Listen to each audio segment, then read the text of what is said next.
கும்பகோணம் அருகே திருப்புவனத்தில் 2019 பாமக பிரமுகர் ராமலிங்கம் கொலை செய்யப்பட்டது குறித்த வழக்கில் தமிழகம் முழுவதும் 15க்கும் மேற்பட்ட இடங்களில் என்ஐஏ அதிகாரிகள் சோதனை நடத்தினர்.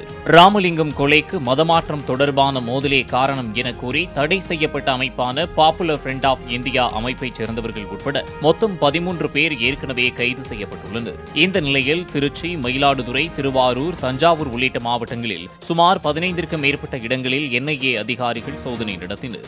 இவ்வழக்கில் கைதானவர்கள் அளித்த வாக்குமூலம், அவர்களது வீடுகளில் இருந்து பறிமுதல் செய்யப்பட்ட ஆவணங்களின் அடிப்படையில் சோதனை நடத்தப்பட்டதாக என்ஐஏ தரப்பில் தெரிவிக்கப்பட்டுள்ளது.